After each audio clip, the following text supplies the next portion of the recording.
So in digital, these one-shots, they're referred to as positive edge triggered or negative edge triggered one-shot. Basically a one-shot, and in digital, we can set the amount of time that the output is true when it sees a transition. So these guys are looking at edges. So this guy's only looking for a rising edge. And when it gives a rising edge, the output goes true for one shot. Now in PLCs, what it is, it's one cycle, one scan. And so to keep up with it on the PLC, we have to have a bit that keeps up with the previous state, right? Understand? So the first scan through, if this input is a 0, then it's going to store it in this bit right here. And the next scan through, it's going to compare this state with this bit, right? This state with this bit, this state with this bit, until finally this right here goes to a 1 on that scan. Well, when that goes to a 1, then this guy says, well, it was a 0 before, now it's a what? It's a 1, so it'll generate one shot for one scan cycle. But then it saves the 1 right here. So the next time, if this line still is a 1 and this is a 1, we don't get a one shot, right? It's only going to give us a one shot on the what? On the negative, on the low to the high transition, or the false to the true. Alan Bradley called them one shot risings and one shot falling. That's what they call that. So let's find something over here in the TIA portal. So these are bid instructions. So here's our bid instructions. And then we get down to these things right here. And so I use what we call a P edge trigger. P for what? Positive edge trigger. By the way, what's nice I like about this, if you're looking at an instruction and you just hover over it, eventually this thing will pop up and you can come down here and look and it'll click on that and it'll come up here and it brings up the manual for the 1200 PLC and it explains what that instruction actually does. So they give it a big technical name. I don't know what that RLO means. But this would tell you right here exactly what the instruction does, right?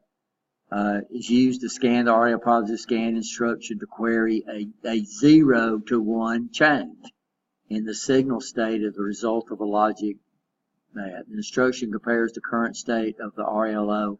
So this just tells us, and it says it stays, the positive signal query each time the instruction. As soon as the positive edge is detected, it says the signal for how long? Just one scan. And then it comes back, and if it's still a 1, and this is a 1, it don't do anything. It's got to see that what? It's got to see that 0 to 1 transition. So this is the guy we need to use. But what do we need to do? First of all, we got to have an output, and then we got to decide on a memory bit to store the current state, right? Understand? So the output, I think I defined. So here it is, P trigger. Here's mine. By the way, ignore this. You won't have this on yours because this is what we added for the what? For the HMI panel. Okay, so that's for that.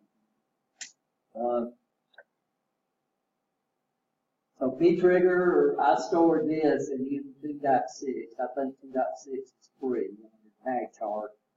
And then this one right here should be assigned to this guy right here. I don't know.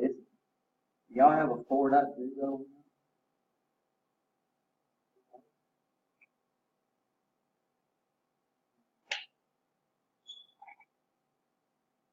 Oh, because these are not given symbols. That's what so we got 2 we got to come up with. So notice here there's no real symbol for these. What they have symbol is for the actual one shot itself, right? That makes sense.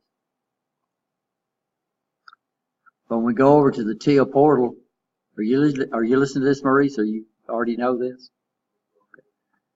So here, the instruction doesn't have, the actual instruction itself don't have a tag. What has the tags? 2 memory locations, right? That makes sense? Are we okay? Are you okay on that now? Be able to do that? I don't know why I used 4. I just know it was unassigned. I know y'all got all the way through M3. Don't y'all have through M3s? 4? Okay. So that's what I'm saying. That's and that's another reason I should remember that, is that there's a lot of tags that we're gonna create that's not on the WAD, not on the Allen Bradley print.